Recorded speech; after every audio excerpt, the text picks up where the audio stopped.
For years, you've probably known me as the story guy or the lore guy, specifically maybe even when it comes to Call of Duty. And I just finished the Call of Duty Black Ops 7 campaign, and let me tell you, it was certainly something. And yes, I will absolutely have a review, hopefully tomorrow, going up about exactly that. If you want to see it, crush the like button. Let's say if this thing gets like 5,000 likes, we'll pump that thing out as fast as possible. But if you're watching this, you're probably already done the story. So maybe you're asking the question, that guy that shows up at the very end of the campaign, who is he? Where did he come from? And what's his deal? You would be asking a great question. If you're wondering what happens to Emma Kagan at the very end of the campaign, again, you would be asking a great question.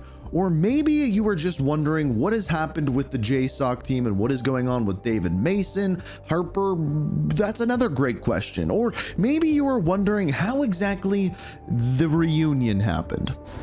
David, you're breaking free. But you don't have much time.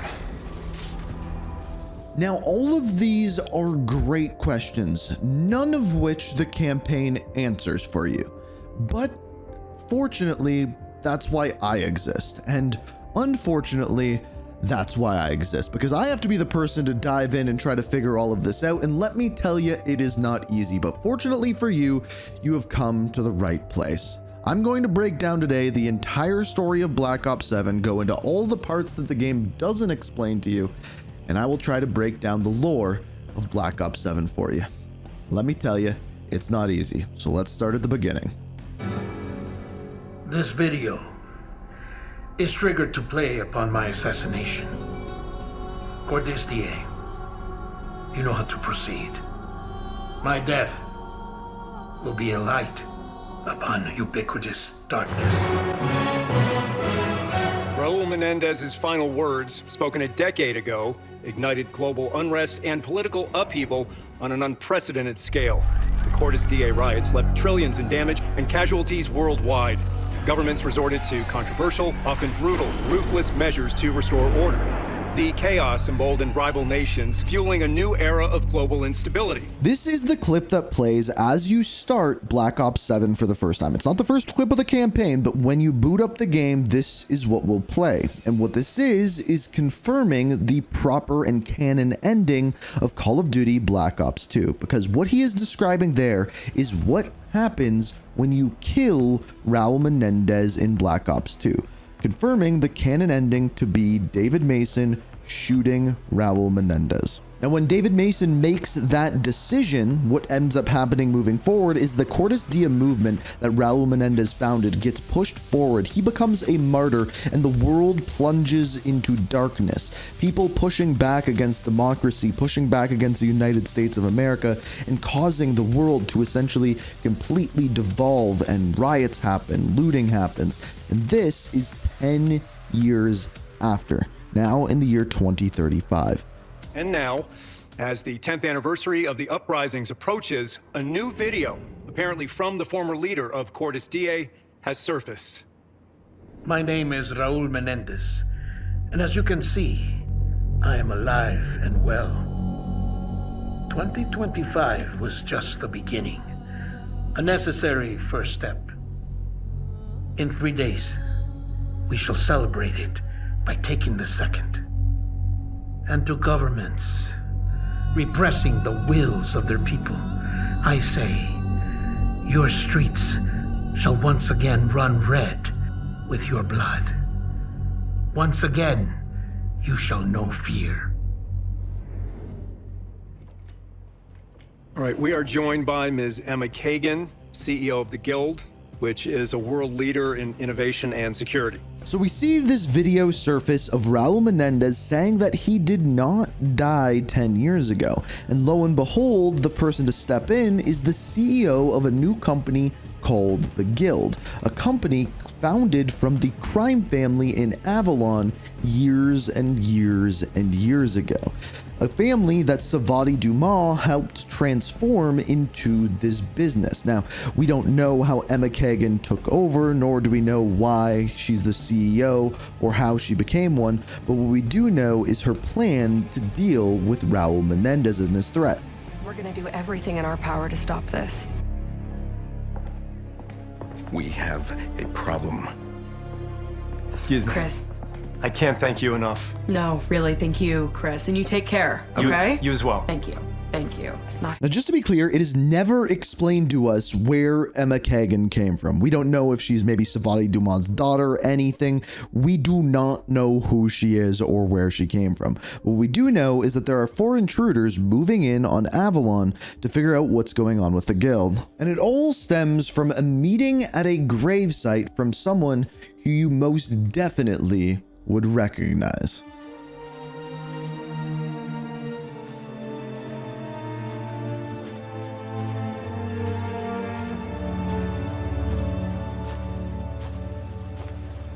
Sir?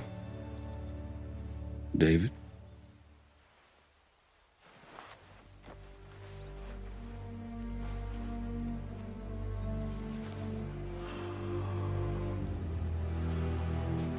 He fought it with everything he had. Man upstairs only has so much patience, even for Frank Woods. He thought the world of you. So David Mason meets up with Troy Marshall, one of Frank Wood's proteges, at his gravestone, and we found out that he lost a battle with something, maybe cancer, and he was the person that looked after David Mason for years. But that's not what Troy wants to talk about. I take it you saw the video. Yeah. Me and a few 100 million others. What are you feeling? Well, you know I killed him. Of course I do. No one doubts that. Can't believe it's been 10 years. I was convinced taking out Menendez was the right call. You did what you thought was right. And this is actually where we get to see kind of the general theme, if you want to call it that, of the game. And that is the fact that David Mason can't let go of the fact that he made this decision that then plunged the world into darkness, that caused the Cordis Dia movement to move forward. And now he's second guessing himself when he wants to go to get to the bottom of this. And that's exactly what he does next. Troy Marshall, now being a colonel, puts together a JSOC team known as Spectre 1 to send into Avalon. This team consists of the leader, David Mason, who of course we know. Then we have Mike Harper, who is kind of his right-hand man, and in my opinion, the best acted character in the game. Then we have Samuels, a character who was on the President's Secret Service detail within Black Ops 2, and once again makes a return as a trusted ally. And then there's 50-50. I don't really know how she fits in, but there is one mission about her, so I guess we'll get to that, but just know she doesn't really fit in. So they are going into Avalon. The reason being, they need to get to the bottom of whether Raul Menendez is indeed actually alive or what is going on with this to begin with. So our characters go into Avalon, break into the guild, and steal a drive from a quantum computer. However, as they do and try to escape, they set up C4s in the room to kind of cover their escape, but they get trapped by Emma Kagan. And as they see the video of Raul Menendez, they immediately find out exactly what happened. A necessary first step. What? I thought you would enjoy a familiar face. How about now, David Mason? Emma Kagan, CEO of the Guild. Shouldn't you be counting stacks of money somewhere?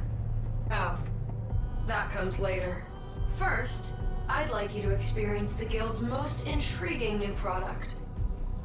You did come all this way. Initiate testing sequence. But shh, don't tell anyone. It's a corporate secret. come down here and we'll discuss it in person, bitch. I'm sorry. I can't do that. Especially considering the mess you've already made. And then they are exposed to Cradle. Now, this is the same gas that we saw in Black Ops 6 in the year 1991. Now, if you don't know what this was a gas created by the CIA in turn to create super soldiers. But as it turns out, it ended up causing immense amounts of rage as well as fear, causing people to rage out and kill the people around them. So this is released into the room that our characters are in. However, that C4 that they placed, they explode it, and all of a sudden Cradle is leaking all over Avalon. Now, it is never explained to us how exactly the Guild got their hands on the Cradle. It was in the CIA, and then Pantheon infiltrated the CIA, and then they took out the Pantheon, and then somehow the Guild ended up with it. Like I said, unfortunately, that's never explained to us. It's one of many things that will never be explained to us, but I'll point those out as we go through. Now, what ends up happening next is our characters start to trip out, and where they end up is in Nicaragua. Now, where they are here is in David Mason's memories. I'll get to in a minute how this is possible, but they're in Nicaragua, and this is the same location from Black Ops 2 where Frank Woods ends up killing Josefina, Raul Menendez's sister. But this time, by the very end of Nicaragua, they end up facing off head to head against Raul Menendez. And upon beating him, basically he just starts laughing and then disappears, and then our characters end up waking up outside of the Guild facility in Avalon. But here's the problem, is the world is now cut off from Avalon because this gas release has gone everywhere. So now JSOC team, and specifically their group Spectre 1, is tasked with shutting this all down. So David Mason alongside his squad are sent in to go figure out what's going on, and as of right now all they have is this drive that they extracted from the Guild's facility. So Troy Marshall sends in their computer expert and soldier going by the name of Karma, aka Chloe Lynch. Now, just to be clear, this makes no sense because in no ending of Black Ops 2 were Harper and Karma able to both live. Yet here in Black Ops 7, 10 years after, Karma is alive and Harper is alive. It is never explained, never even mentioned as to how this was possible. I found that incredibly frustrating. I searched, they just never explained it. But now, both of them are alive. So from here, we find out about an inside man that they have within the Guild, and they need to find him because if they have his biosignature, they can kind of backtrack it to the rest of the Guild. Now, eventually they end up tracking him down, and he is held inside of a shipping container, which immediately brings flashbacks to David Mason of what happened to his kind of guardian after his father died, which is of course Frank Woods. Now, these people inside the shipping container perished from the Cradle, which is weird because the JSOC team has not yet, but seeing this immediately sends them into, well, let's just call it another trip out once again inside of David Mason's mind. However, this time they wake up inside of Angola. You may be wondering why Angola is important. For that, we got to go back to Black Ops 2. During Black Ops 2, Frank Woods is captured by Raul Menendez, who slaughters his entire team and throws them in a shipping container. However, Frank Woods is alive and is there for quite some time, completely emaciated. Now, as we trip out in Angola, we eventually end up tracking down Frank Woods, or at least what's inside of David Mason's mind of Frank Woods. And when they get to the shipping container that he's housed in, this is what we see. I thought he was Menendez. Who is that? He fucking played me. Who is that, Frank? You know who it is, David. It's your father.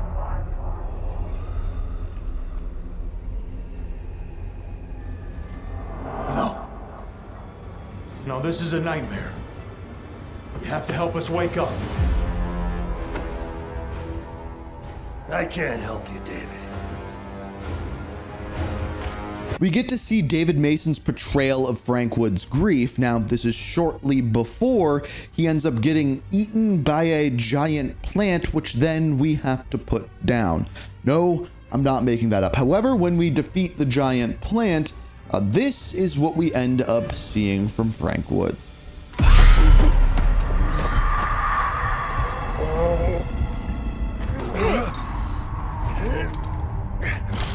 Woods?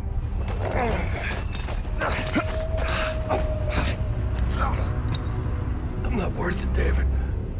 I'm a fucking monster. What? No. No. Raul Menendez tricked you. You would never kill my father. You loved him. Menendez wanted you to suffer. Us to suffer. You gotta forgive yourself. good advice, kid. You first. Now, clearly what that is referring to is the fact that David Mason hasn't forgiven himself for killing Raul Menendez and causing the Cortes Dia movement to actually take place. Now, we do end up getting in contact with the insider. They warn him about Cradle. He passes away, but we are able to get the biosignature. What we end up finding out is that the mainframe is actually located in Tokyo, and obviously we can't get Spectre 1 out of Avalon. Luckily, Marshall has another group of soldiers known as Spectre 2, who he sends into Tokyo to get access to this mainframe. Now, this group consists of Lynn, Vermac, new characters, Anderson, who was the pilot in Black Ops 2, as well as a new character and new leader of Spectre 2 by the name of Razor. So then they go into the guild facility in Japan, and they end up simply getting the key to the drive of the computer and manage to escape. It's at this point that Razor has a conversation with David Mason, the two leaders, talking about whether or not they can actually trust their team, because now they know that someone on their team has switched to the guild side. We just don't know who. If we're compromised, we have to lock this shit down. You trust your team, I trust mine, but it can't be absolute. Understood. Now, after Spectre 1 ends up getting shot down somewhere in Avalon, their next goal is to find, once again, another drive. This drive is said to have the data that will give them the idea of who on their team is the mole, who is actually working for the guild. So they go in and end up extracting with that data file. However, when they do, this time Samuel starts tripping, and it brings them right back to where he was protecting the president in LA.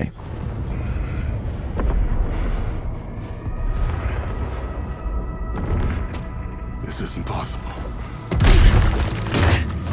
Samuels, what's happening? We have to save the president. The president? What are you talking about?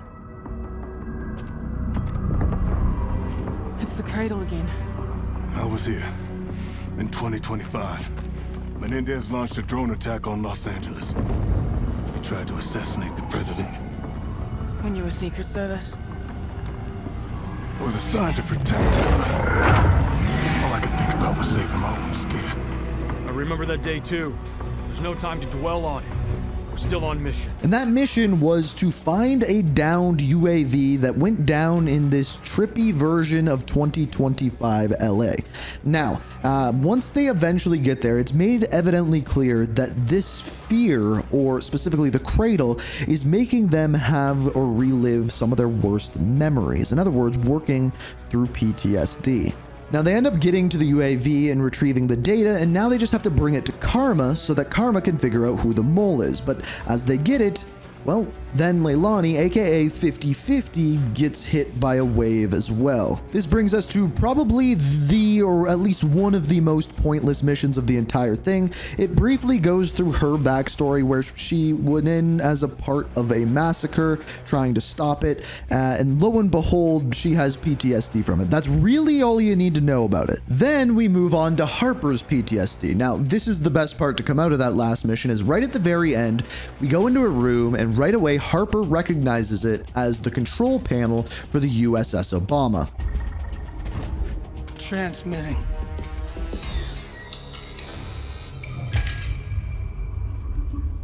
This is the command center of the USS Obama. 10 years ago. That motherfucker. Who's that? His name was Javier Salazar. He was one of us. He was a goddamn traitor! Now, in case you don't remember, Salazar was one of the people of the JSOC team during Black Ops 2 in the events of 2025. Lo and behold, he was working for Raul Menendez, and on the USS Obama, he revealed himself as the traitor, killing several hundreds of people, as well as helping Menendez escape. Sold us out to Menendez! Ow! Ow! Ah!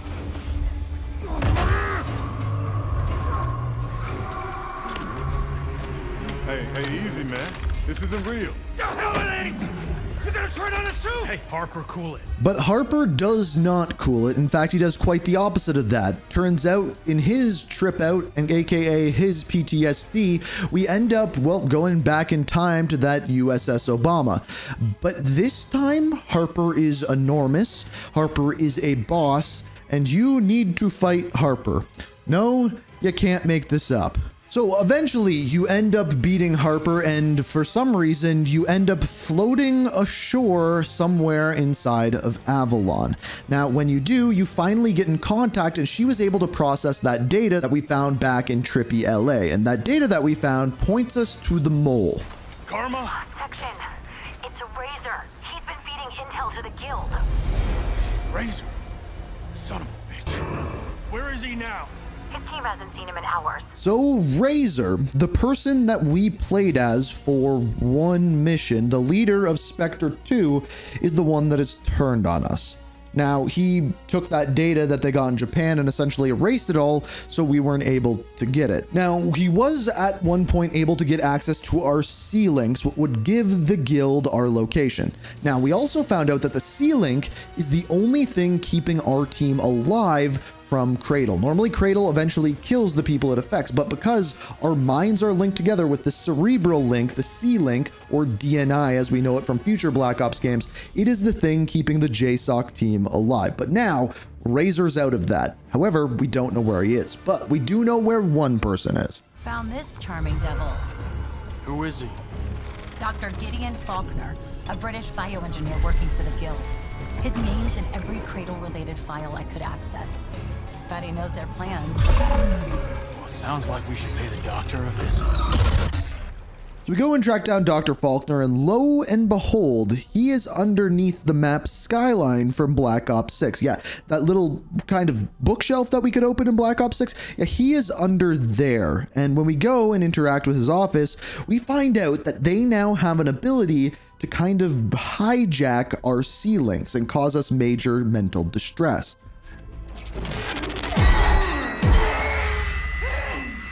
So we have to go and shut that down, which brings us to a skyscraper. However, upon getting to the top where we're going to find out about Faulkner's files, this is when David has his next delusion.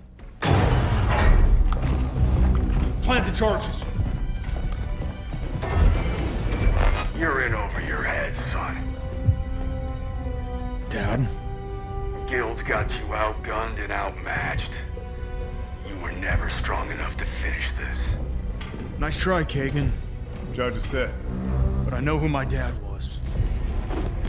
Please. Now, quite literally, these things that Emma is doing here, she is calling them deepfakes. So she is now pretending to be Alex's, David's dad, and then this is when we jump into the next trip out.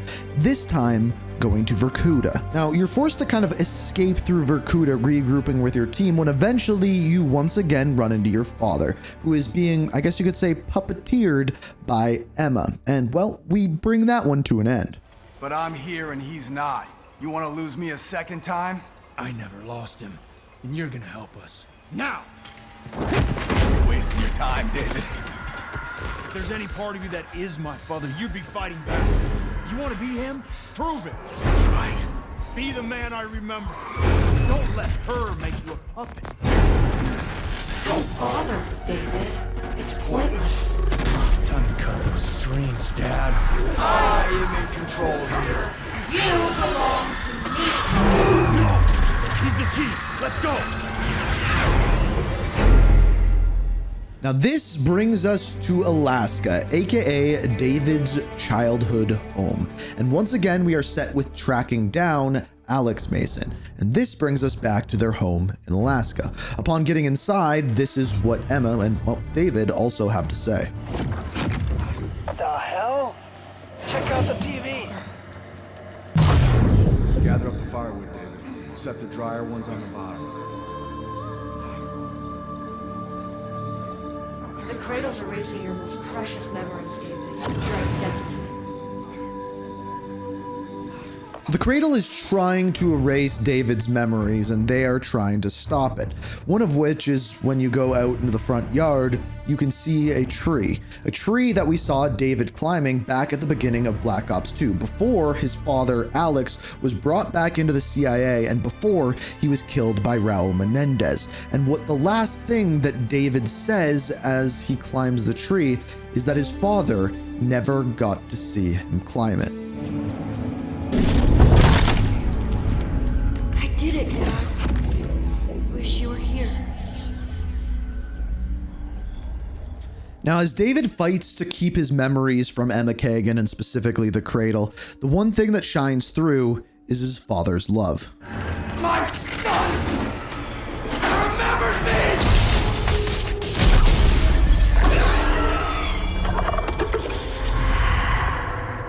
What happened? David, you're breaking free. But you don't have much time. I know you're not real, but I am. Because I'm part of you. And I'm proud of the man you become. Go. Leave this prison while you still can. We got your back. You heard the man. Now, for the one touching and well-written moment from this game, we get to hear Alex say that he's proud of his son and that his memories will always be with him and he will never not be loved. So we wake up back in Vorkuta, and this is essentially a metaphor for our mind being filled with Cradle is essentially in a prison, and we are trying to break out just like his father, Alex Mason, did. And by the very end, we once again mount the Vorkuta escape and go back to Avalon. Now, what we find out is there is a site off the coast of Avalon where they're doing some sort of offshore mining for some material that they never tell us what it is, but it's what they use to create Cradle. So they go off to that facility, and upon getting there, they end up going full on Ocean Gate and going down to the ocean floor to not only track down and stop the production of Cradle, but also stop Emma Kagan. So first things first, they completely overheat the facility, therefore stopping the creation of Cradle. Now, as Cradle is being released into the facility, we end up getting in, I guess you could call it a boss fight with Emma Kagan, which we eventually win.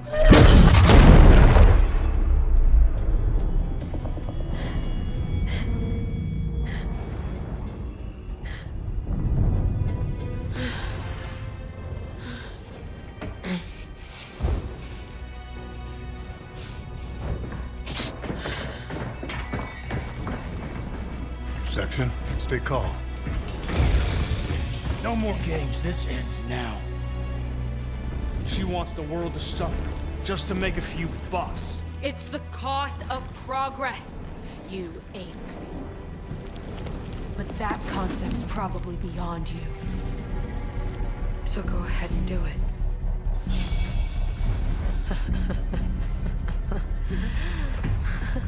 It's funny to you? You think you're such a hero. The world's already suffering. You set so much of that in motion when you killed Raul Menendez, didn't you? But the Guild can bring real order, real security. Sacrifices must be made for the greater good. I'm doing more to fix the world than you ever could. You slink around in the shadows, while I'm the one in front of the cameras, cleaning up the mess you left behind. That's enough! Fucking waste her already! Kill me if you want. It doesn't matter. None of you are walking out of here. Do it! Do it.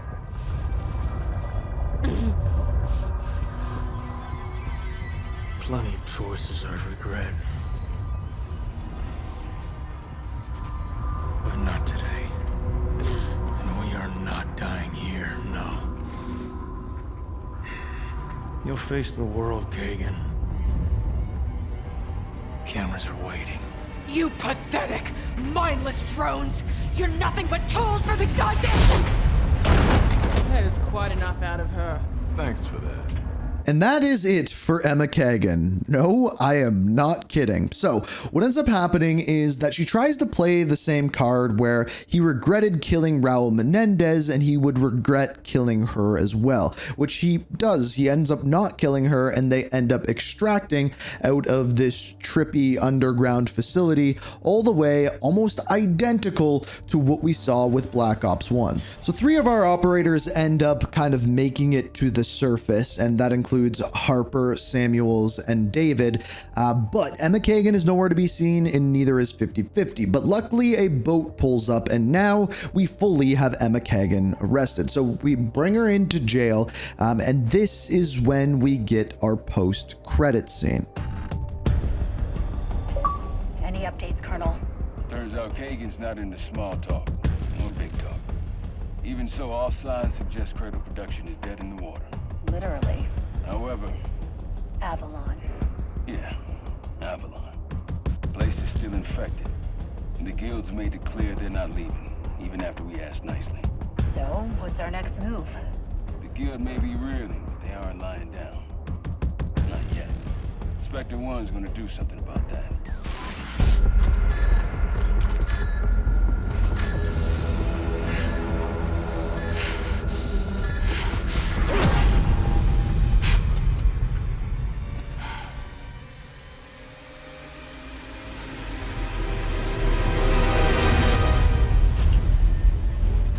You've done a hell of a job, but Avalon still needs. So this essentially sets up the story for Endgame. We are going back into Avalon, Zone 4 being the area where the most Cradle was released. Now, slowly, our brains are being healed as more and more of that Cradle leaves our system, although it is still leaking out in several locations across Avalon. However, after Emma Kagan went into captivity, she isn't speaking much. The only thing that she said is that there's someone now taking over the guild, someone by the name of Alden Dorn, the next big bad guy, who, yes, was Emma Kagan's right-hand man back at the very beginning when we had that opening cutscene when we first opened the game. So we then go into Avalon, and as you work your way through, eventually there is a boss in the Tier 4 zone, and lo and behold, who is it other than Dr. Faulkner, the same doctor that we spoke to over the computer within the campaign. But this time, we are fighting him, and well, when you beat him and extract, this is the cutscene that plays.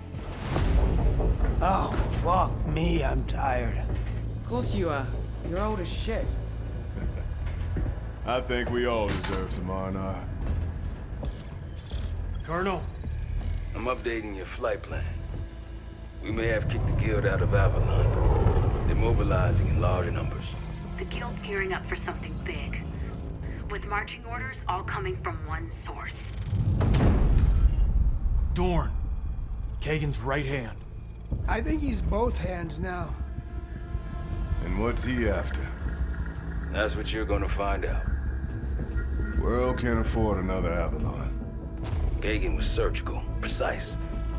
Dorn is a rabid dog on the loose. It's time to put him down.